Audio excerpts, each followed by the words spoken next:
Lepakshi knowledge hub పేరుతో తన హయాంలో వైఎస్ రాజశేఖర రెడ్డి చేసిన భూ సంతర్పణాన్ని పక్కదోవ పట్టించేందుకు జగన్ కు చెందిన సాక్షి పత్రిక విశ్వ ప్రయత్నం చేస్తోంది.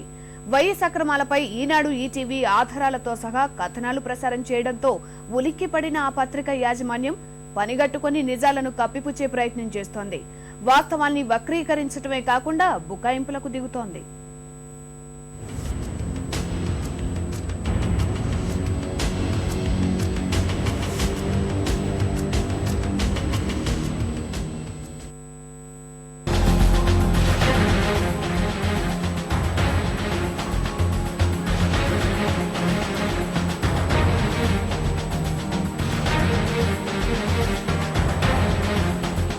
వైఎస్ రాజశేఖర రెడ్డి ముఖ్యమంత్రిగా ఉన్న సమయంలో పాల్పడిన భారీ భూసంతర్పణపై శనివారం రోజు వైఎస్ ఇందు భోజనం పేరిట ఈటీవీ ఈనాడు కథనాలను ప్రసారం చేసింది.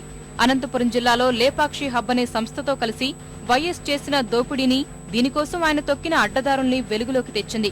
నిజాలను జీర్ణించుకోలేకపోతున్న వైఎస్ జగన్ సొంత పత్రిక సాక్షి వీటిని పక్కదారి పట్టించే ప్రయత్నాలను చేస్తోంది. లేపాక్షి నాలెడ్జ్ హబ్ అనే సంస్థతో సర్కారు ఒప్పందం కుదుర్చుకోవడానికి 6 నెలల ముందే దానికి భూకేటాయింపులపై క్యాంపు కార్యాలయంలో అప్పటి ముఖ్యమంత్రి వైఎస్ సమావేశం పెట్టి అధికారులకు అవసరమైన ఆదేశాలు ఇవ్వడం ఈనాడు ఈటీవీ కథనంలో కీలక అంశం. దీన్ని సాక్షి పూర్తిగా వక్రీకరించింది. దీనికి మరికొన్ని అవాస్తవాలను జోడించి అబద్దాలనే నిజాలుగా నమ్మించేందుకు బుకాయింపు పర్వానికి దిగింది. సాక్షి చేసినవి ముమ్మాటికి తప్పుడు వాదనలని చెప్పేందుకు ఆధారాలెన్నో ఉన్నాయి.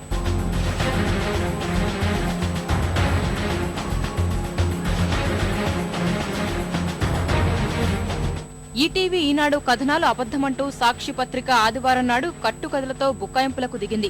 2008లో వైఎస్ క్యాంపు కార్యాలయంలో జరిగిన సమావేశం ఒక్క లేపాక్షి నాలెడ్జ్ హబ్ కోసమే జరిగింది కాదని వాదించింది. అనంతపురం జిల్లాలోని పరిశ్రమల స్థితిగతుల్ని సమీక్షించడానికని పేర్కొంది. ఈనాడు ఈటీవీ కథనాల్లో పేర్కొన్న డెవలపర్ లేపాక్షి సంస్థను కాదని బుకాయించింది. వాస్తవానికి సమావేశం జరిగింది లేపాక్షి నాలెడ్జ్ హబ్ భూముల కేటాయింపుపైనే. మినిట్స్ పైభాగంలో ఈ విషయాన్ని స్పష్టంగా పేర్కొన్నారు.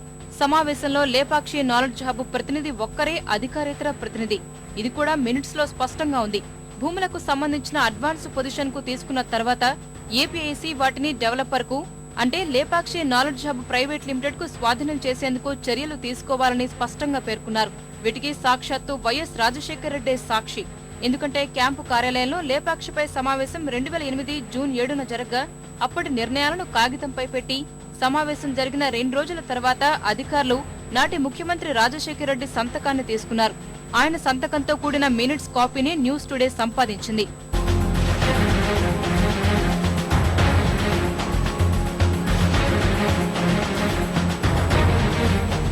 భూసేకరణ సమయంలో భూముల వాస్తవ ధరలకు సంబంధించి కూడా సాక్షి కట్టుకథలు అల్లింది.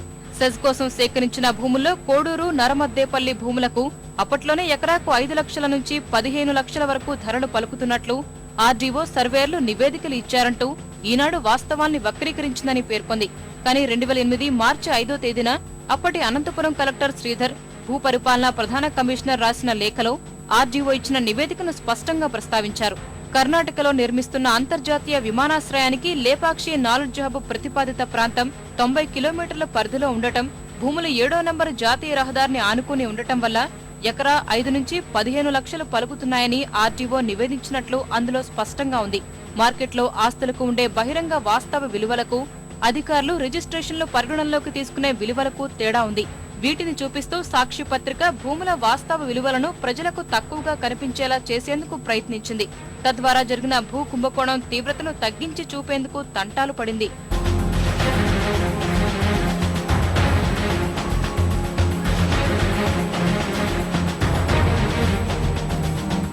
లేపాక్షికి భూములను నేరుగా విక్రయించే పద్ధతిలో ఇవ్వడంపై ఇటీవల కాగ్ చేసిన పరిశీలన కూడా ఈ వ్యవహారాన్ని అర్థం చేసుకోవడానికి ఉపయోగపడుతుందని తన సొంత వ్యాఖ్యానం జోడిస్తూ ఈనాడు ఎడాపెడా రాసేసిందని సాక్షి తప్పుదారి పట్టించే ప్రయత్నం చేసింది.